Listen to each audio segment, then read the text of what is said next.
I am a teacher of Patanjali Yoga Sutras, and I am speaking to you from Kolkata. Dear friends, Patanjali, the sage Patanjali, wrote the Patanjali Yoga Sutras about 2400 years back. It contains complete information on yoga. He compiled all the available information right from Rig Veda, all the other Vedas, the Upanishads, Mahabharata, Sankhya Darshan, and put it in the form of 196 sutras. A sutra means a short, concise statement. A sutra is a statement which is very powerful in its meaning, but has very few minimum words. So these 196 sutras are compiled in 4 chapters. The first chapter talks of Samadhi. Samadhi means eternal balance, complete balance right from the beginning of time. That state is achieved once if you understand what is Samadhi and how is Samadhi to be achieved. It is a complete science of thought, mind, and its various states till the mind is completely dropped. The second chapter talks about the process of doing yoga, the sadhana, the practice. It especially talks about Ashtanga Yoga.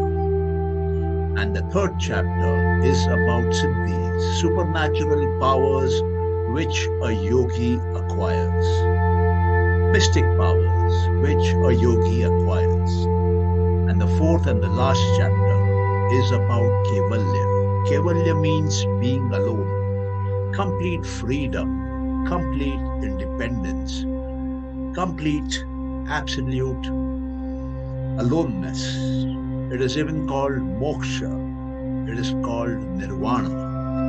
It is called absolute freedom.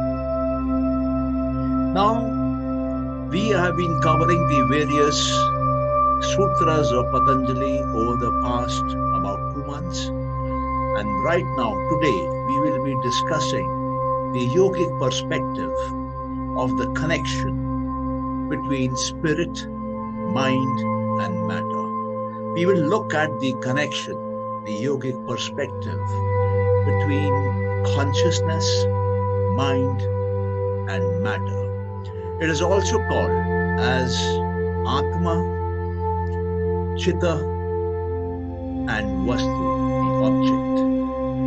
So essentially what it means is there are 3 entities in life, 3 entities in this creation: spirit, mind, and matter.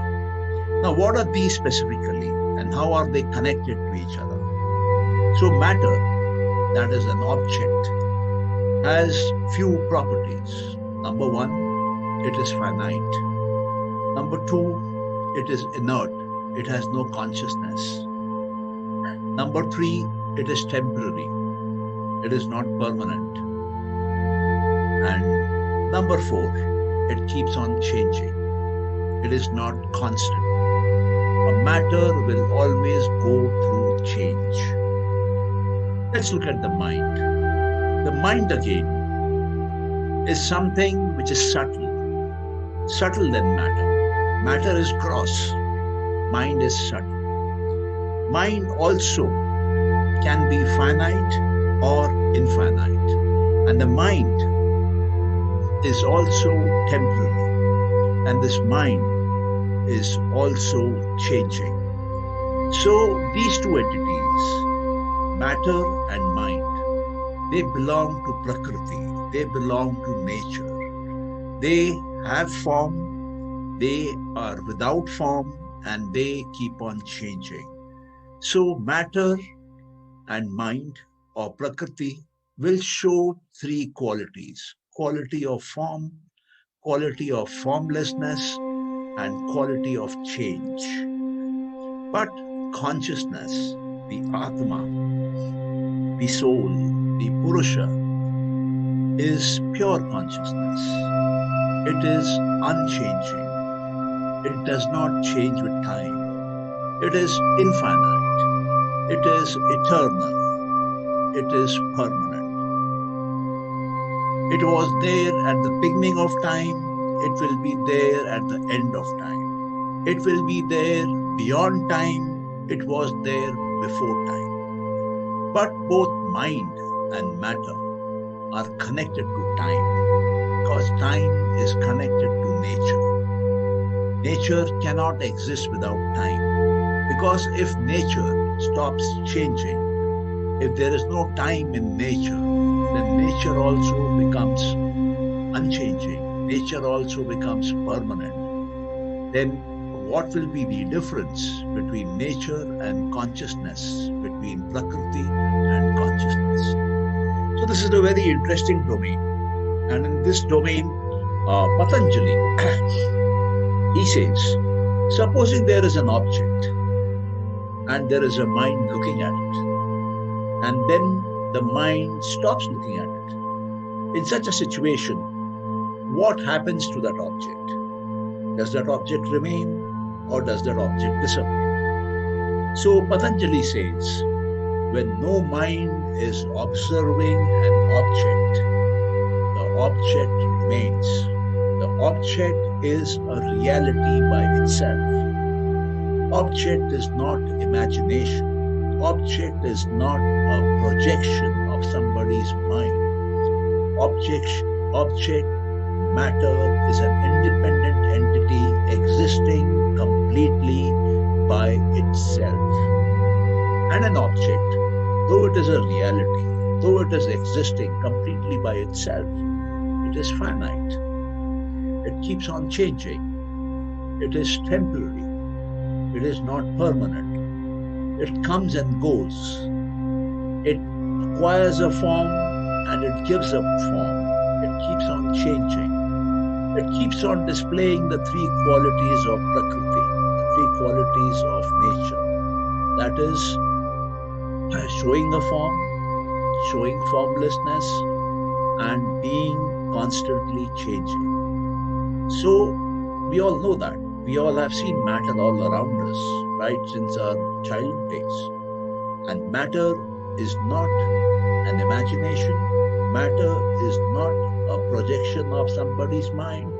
Matter is not existing in the moment. Matter is existing continuously, moment after moment. So that is about matter. And when it comes to the mind, Patanjali says a mind can notice an object or cannot notice an object. If an object is sensed by the senses and the imagery or the sound or some other sensory input is coming in, if the mind is busy elsewhere, say the mind could be busy thinking about the past, the mind could be busy thinking about the future, and the mind is not there in the present, and the senses, the sensory organs are working in the present, bringing the inputs from the outer world, from the outer matter, from the outer objects.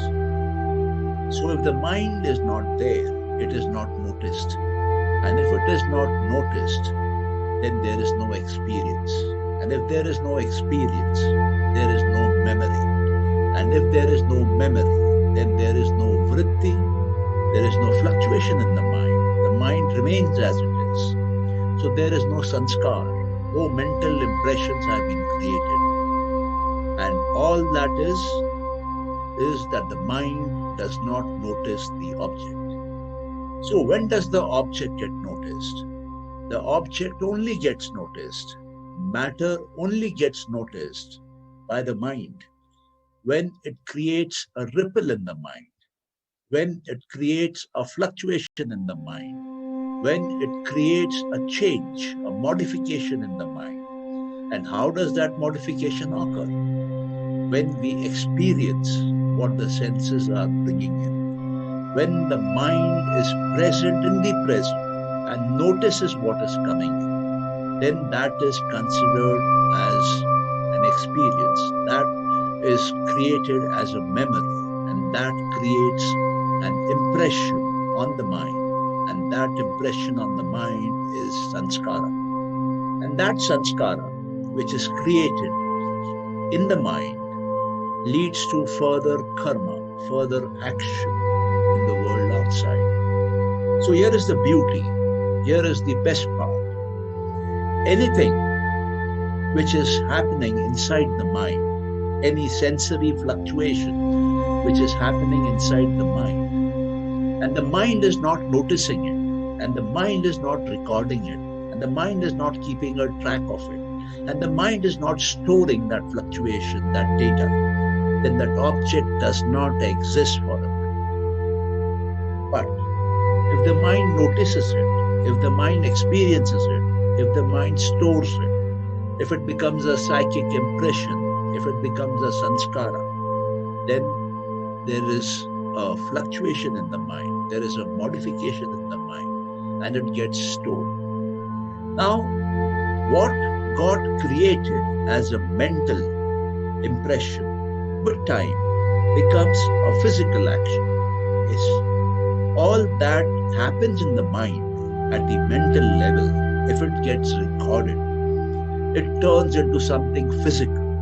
It turns into karma. It turns into action. It may turn into a word. It may turn into a thought. It may turn into a deed. So, it's very simple.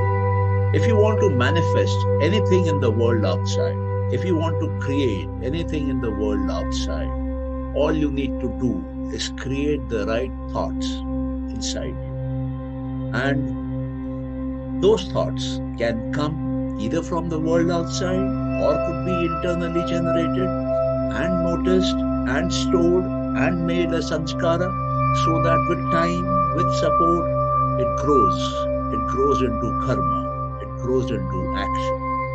So that is the connection between the world of matter and the world of mind. What the matter brings inside the mind turns into action and is acted out in the world of matter outside. So this cycle of matter acting on the inside, in the mind, and becoming an action in the world outside is called the cycle of life. It is also called the cycle of sanskara and karma. It is also called sanskara karma chakram. Chakram means a cycle.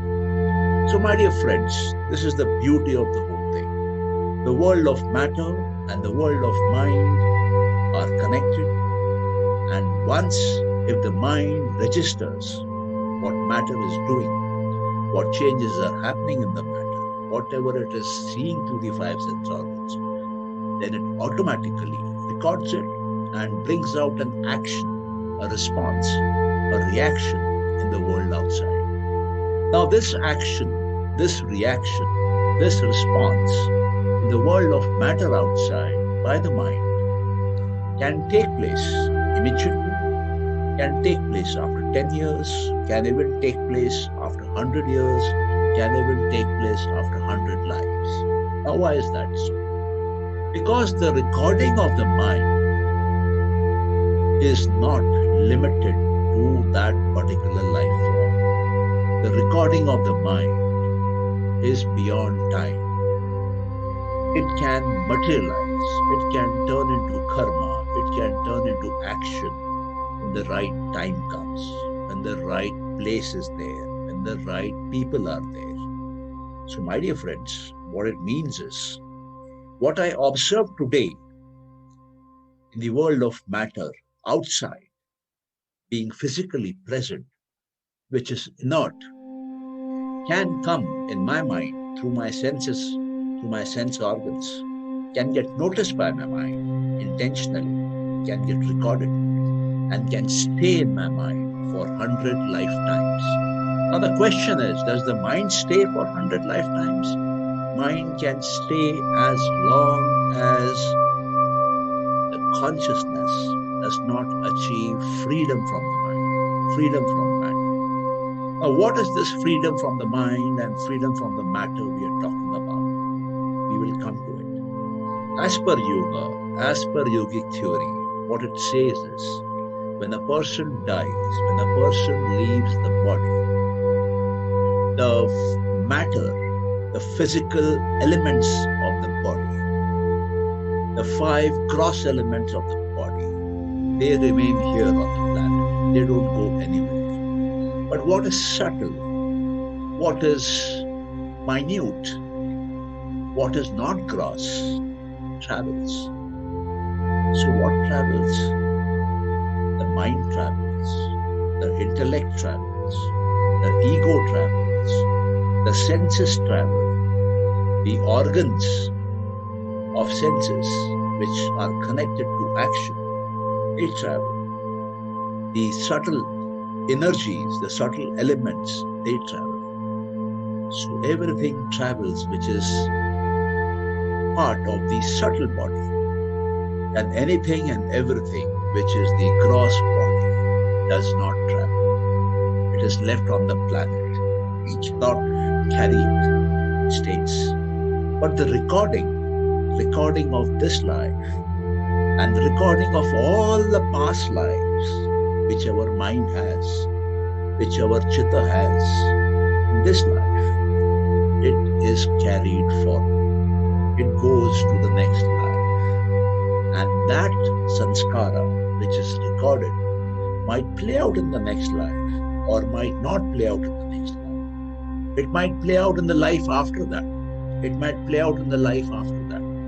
So the matter which is on this planet might influence my life 2 lives away, 100 lives away, 1,000 lives away. So does the recording of the matter, the inert thing, it stays.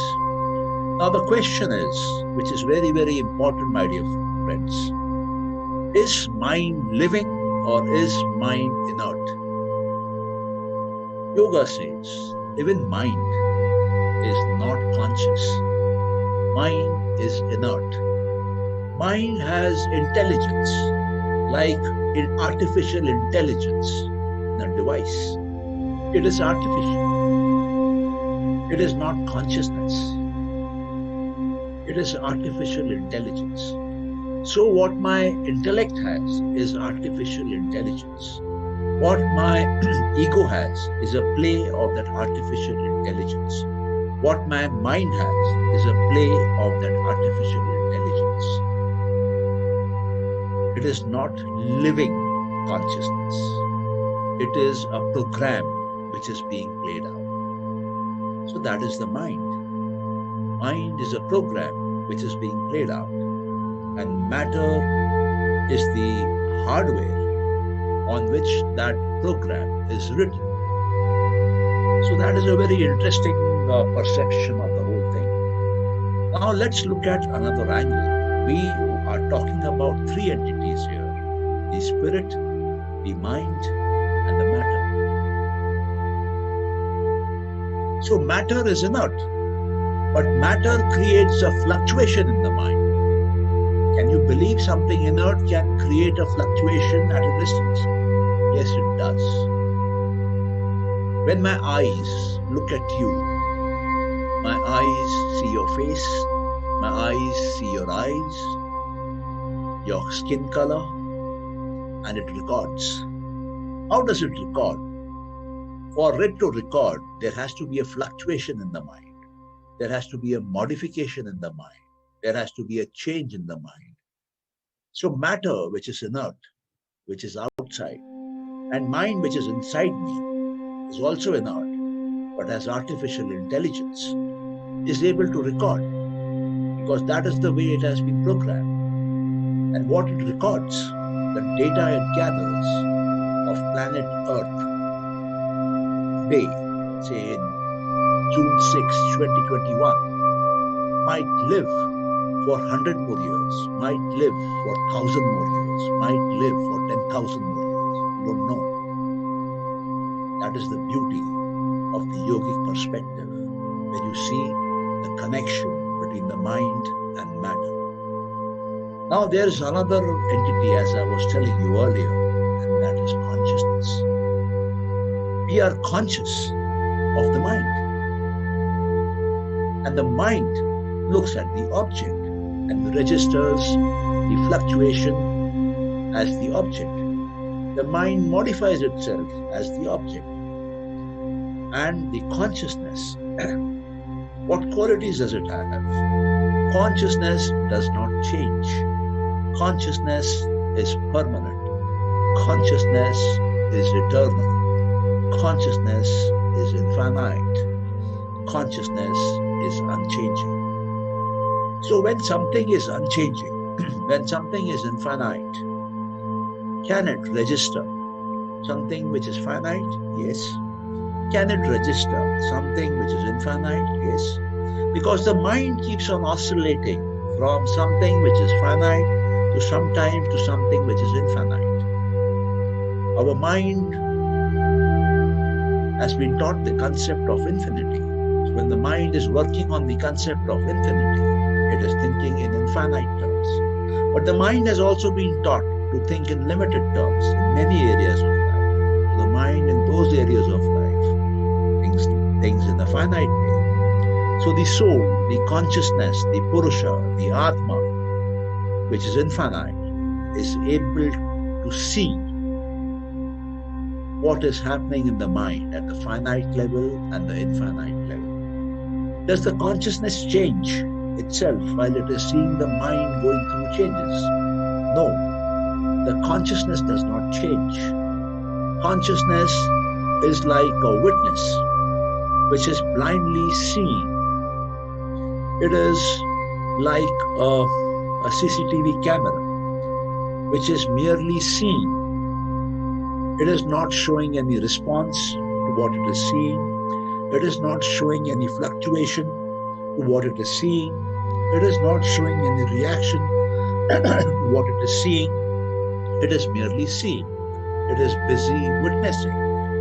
So the role of the consciousness, the role of the Atma, the role of the Purusha, the role of the soul is merely to see without registering, without noticing. It passively sees. But the mind, when it sees, it actively sees. It creates fluctuations. It creates modifications which get recorded.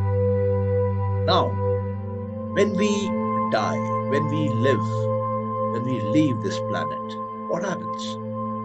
The soul travels because it is eternal. The soul cannot die. The soul is permanent. The mind, the intellect, the ego and other paraphernalia attached to it, the subtle body, it also travels. So the soul and the mind, combo, both of them travel. They travel till they reach the next body, till they get into the next body. The soul again becomes a passive watcher, a passive seer. The Sanskrit term used by Patanjali is the soul becomes a drashta. The soul happily sees. In fact, happily seeing also is not the right term. The soul simply sees, it watches, it observes. And the mind keeps on dancing, changing, performing, recording whatever the sensory inputs are coming in and which it is noticing. If it is not noticing, it is not getting recorded. But if it is noticing it, experiencing it, it is getting recorded. The question is, we have three entities: the spirit, the mind, and the body. The spirit, mind, and matter. Where are you existing? What are you conscious of? Are you in the world outside? And are you conscious of only the world outside and the objects of the world and the sensory pleasures which the objects of the world is giving you? Are you outside and enjoying the sensory pleasures and the corresponding pain or sorrow whenever it is coming? So then you are in the world of Prakriti. You are in the world of nature. You are in the world which is constantly changing. You are in the world where it takes form, gives a form, keeps on changing, keeps on transforming itself. And that is the cause of all sorrow. That is the cause of all the pain. But if you are able to put your consciousness on the soul, on the Atma, on the Purusha, on the infinite in you, on the permanent in you, on the changeless in you, then what do you find? Then you find you are away from all sorrow, all pain, all discomfort. You are free from it. And then you realize that you are the Atma, you are the soul. This is called soul realization, Atma Sakshatkar. Atma Sakshatkar means realizing that you are the Atma. And what is soul realization? Knowing that you are the soul, you are the infinite, you are the permanent, you are the non-changing, you are the eternal.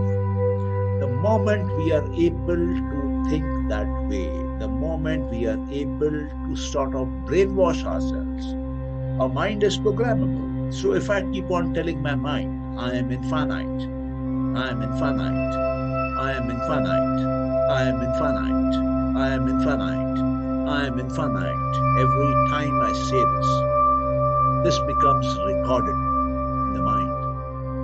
And the mind becomes what it records. Gautam Buddha said, I become what I think. So when the mind starts recording, I am infinite, I am infinite, I am infinite, I am eternal, I am eternal, I am eternal, I am permanent, I am permanent, I am permanent. We brainwash ourselves into believing that we are infinite, eternal, and permanent. And all that limitedness which was programmed in the mind, which was conditioned in the mind, disappears.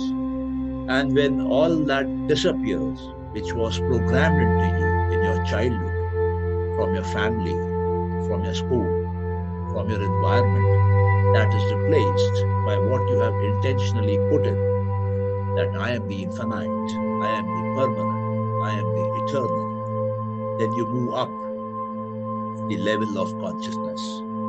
Now you are no longer Prakriti, you are no longer the body or a combination of matter. You are no longer the mind. You are now soul conscious. You have reached the domain of the Atma. You have reached the domain of the permanent. And now here what happens is something very interesting. Now you don't die. Now you become liberated from Prakriti. So far, normal human life, consciousness, mind and body, or mind and matter are interlinked as one entity. But the moment we are able to create the consciousness of the soul, the moment we realize we are infinite, eternal and permanent, and we regain the true knowledge of who we are, that is the time when we reach the highest state of existence which is possible. That is the time when the soul becomes free from Prakriti, free from nature. It becomes free from the mind and matter. And when it becomes free from the mind and matter, now the mind has no existence. Matter also has no existence, because mind and matter are there to serve the soul. Mind and matter are there to serve the Atma. But now since the Atma is free, Atma is liberated from nature, from Prakriti. Prakriti quietly unfolds itself and rolls back into its primordial state. Prakriti now rolls back from the physical state, from the mental state, into the state of infiniteness and invisibility. Prakriti also, like the soul, is infinite. Prakriti also, in its primordial form, is permanent. Prakriti also, in its primordial form, is eternal. But the only difference between Prakriti and Atma or consciousness or soul is Prakriti is changing and the Atma, the Purusha, the soul is non-changing. So my dear friends, there are two entities ultimately. One which is non-changing and the other which is changing. If we associate ourselves with that entity which is constantly changing, then we experience constant pain, constant sorrow, constant difficulties in life. But if we associate ourselves with an entity which is constantly constant, which is changeless, which is not fluctuating, which is not getting modified, which is stable, which is in balance, which is eternal, which is infinite, which is forever, then we become the soul.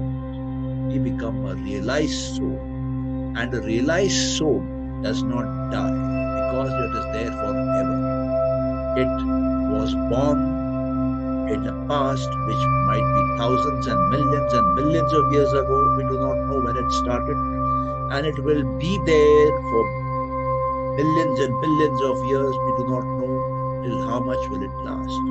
But if it was there before time, and it will last beyond time. So now when it is there from before time and it lasts there after time. So now what do you need to realize?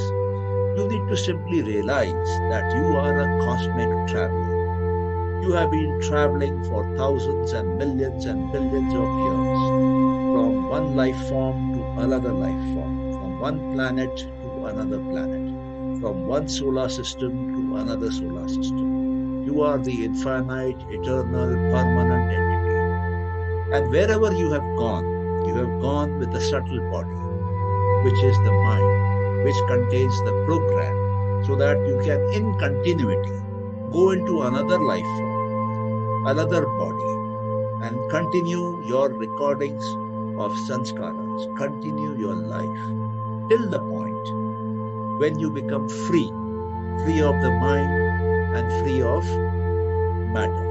How is that possible? That is only possible when the mind becomes non-functional. How does the mind become non-functional? When it has no memories. Mind is nothing but a storage place of thoughts and memories. But if we are able to clear all memories, if we are able to clear all thoughts, then does the mind exist? It cannot exist. So when the mind itself disappears, then can the soul see the objects? The soul cannot see the objects. Why cannot the soul see the objects? Because the soul was seeing the objects on the mind. The mind was registering fluctuations caused by the object, caused by the matter. But here, because the mind itself has disappeared, there are no impressions now, there are no memories now. All the memories, impressions, sanskars have been cleared up. That is what a yogi does. He clears up all his sanskaras, all his memories, all his impressions. And then what? Then the mind disappears. So when the mind disappears, the object, does the object have any relevance? No, the object has no relevance. Prakriti has no relevance. Nature has no relevance. Because nature is what? Nature is there so that the soul can have experiences. Nature is there so that the soul can have liberation. Now experiences can happen with the mind. Now when the mind itself has disappeared, so experiences cannot happen for the soul. What can happen for the soul? The only thing which can happen for the soul is liberation. Now when liberation is the only thing which can happen for the soul, so the soul gets liberated. Liberated from whom? Liberated from the mind. Liberated from Prakriti, from nature. And once when it is free, once when it achieves moksha, once when it achieves nirvana, once when it moves out, then there is no coming back. Now this soul, because the mind has disappeared, the subtle body has disappeared, there is no carrying over of the subtle body to the next life. next body. So the soul, the consciousness, the Atma does not travel into another body. It is permanently free. So this person now becomes permanently free from all sorts of births and deaths. There is no birth, there is no death, there is no transmigration. Patanjali says that there are 84 lakh yonis or 84 lakh different kinds of lives which a human being can go through. But where is the question now? Because the mind has disappeared, the subtle body has disappeared, the soul has become free. So the soul, once it is free, liberated, it has achieved Kaivalya, Nirvana, Moksha, liberation, freedom, independence. There is no other birth. And he becomes free from the cycle of birth and death. This is the ultimate goal of yoga. This is the ultimate goal, whereby a soul becomes free of existence. And it then exists freely, independently on its own. And it stops experiencing sorrow. It stops experiencing pleasures. All that chapter is closed. So my dear friends, this is the beauty of the yogic path. We have seen there are only three entities: the object or matter, the mind, and the soul, consciousness. And if you understand what these three are in nature, and if you understand how to elevate yourself from one to the other, from the lower to the higher, to the highest, you become free. You become absolutely free, absolutely liberated. Many of us do not know what to be free means. What it means is you are in this life, but this life is not sticking to you. The term used is nirlep. Nirlep means nothing sticks. There is no attachment. There is complete vairagya, 100% detachment. It is like a lotus in a pond, where the drop of the water of the pond does not wet the leaf of lotus. So my dear friends, that is the beauty when you understand that matter, object is finite, is limited, is temporary, has no consciousness, is inert. Mind is finite and infinite depending on situation to situation. It also is inert. It also has no consciousness. It also is not permanent. And it keeps on registering the object's matter outside. And whatever it records can go to the next life, can go further down, 100 lives.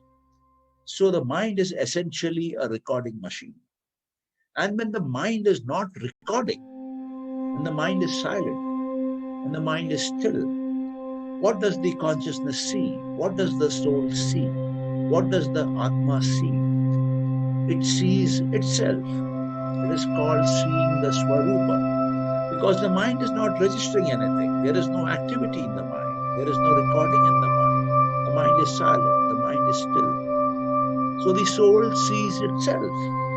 It experiences silence. It experiences freedom. It experiences liberation. But the moment the mind starts registering objects, the moment the mind starts looking into the senses and putting them on the record, memorizing them, then the soul sees those activities of the mind. It is aware of those activities of the mind. So it is unchanging itself, but it is able to see what is happening out there in the mind. And then it sees life. It sees human life as it is occurring on the planet. So my dear friends, the objective of yoga, the goal of yoga is liberation.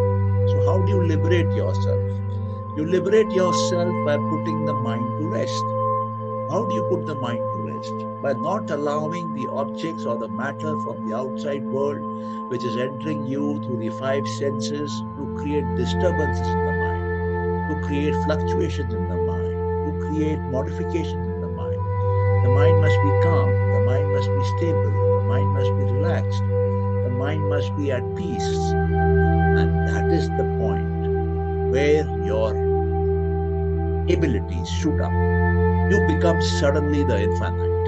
So Patanjali says in the second sutra, he says, Yoga Chitta Vritti Nirodha. So when you practice yoga, you have to put the vrittis of your chitta to rest.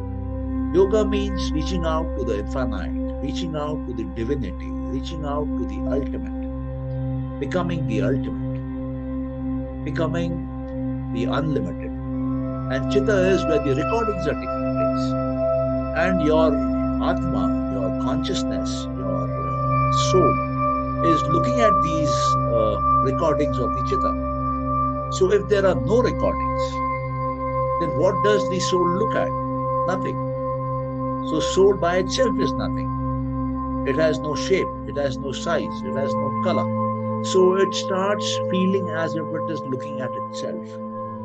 So now it realizes its full power, its infiniteness, its permanency, its eternalness.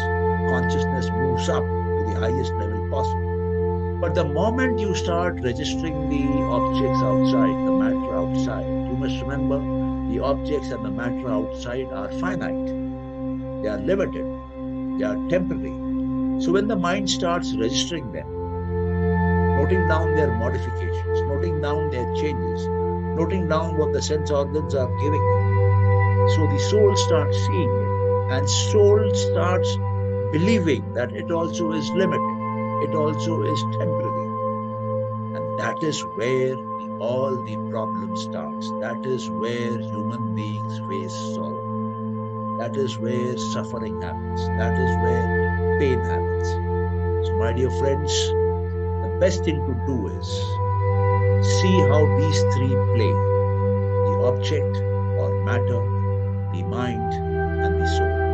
And once when you understand how each one of behave and what they actually are by definition, and what is their interplay, what is happening to the mind with object, what is happening to the soul with the mind, what is the soul doing on the mind, what is the mind doing on the object. Once you understand these three in detail, the biggest secrets of life open up for you. And then, my dear friends, you are on top of the world. You become invincible. You acquire absolute power, because you have slowly shifted from the world of matter, which is finite, to the world of the mind, which is finite and infinite in combo, to the world of permanently infinite. And that is what human life is all for, to reach the permanently infinite. I welcome you on this journey of Patanjali Yoga Sutras. We organize certain courses. You can be a part of those courses and experience this ancient Indian knowledge, this ancient Indian technology of raising up your life, of raising up your consciousness to the highest levels possible in one lifetime by simply acquiring knowledge. You do not need to do asanas, you do not need to do pranayama, nothing is needed. Because if you see what Patanjali speaks about, he says only 8 words on asana. And he says the asana should be comfortable and steady to hold. That is the first sutra. Second sutra, he says, if you are relaxed in the asana, think of Ananta, think of the infinite. The second sutra is over. The third sutra says, now you are able to balance the opposites. Because when you can think of the infinite, how can the opposites bother you? So these 3 sutras and asana is over. Pranayama. He says pranayama is controlling the breath. He does not mention what pranayama to do. He does not say what time to hold, where to retain and what to do. No specifics. And neither does he mention any asana. So why is it not needed? Because by purely knowing what this whole knowledge is all about, you become free. Yoga says all your problems are because of avidya. All your problems are because you do not know who you are. You have no idea who you are. You are the infinite. You are the permanent. You are the eternal. And you think you are finite. You think you are temporary. You think you are here only for 80, 100 years. That is why all problems you are facing. That is why your life is in a mess. So, my dear friends, let us get back to that ancient Indian knowledge of Patanjali Yoga Sutras. Patanjali Yoga Sutras is considered to be the Bible of yoga. And let us go back to the original authentic literature. And let us not waste our time doing asanas and pranayam and even meditation. Because there are various methods and techniques by which one need not do meditation and still achieve Kaivalya. So, my dear friends, thank you so much for listening to me, bearing with me. God bless each one of you. May you realize the infiniteness in you, and may you do it in this lifetime. And if you need any help, we are always there to support you. Our email ID and website is given. You can always get back to us. God bless you. Thank you so much. And have a nice time ahead.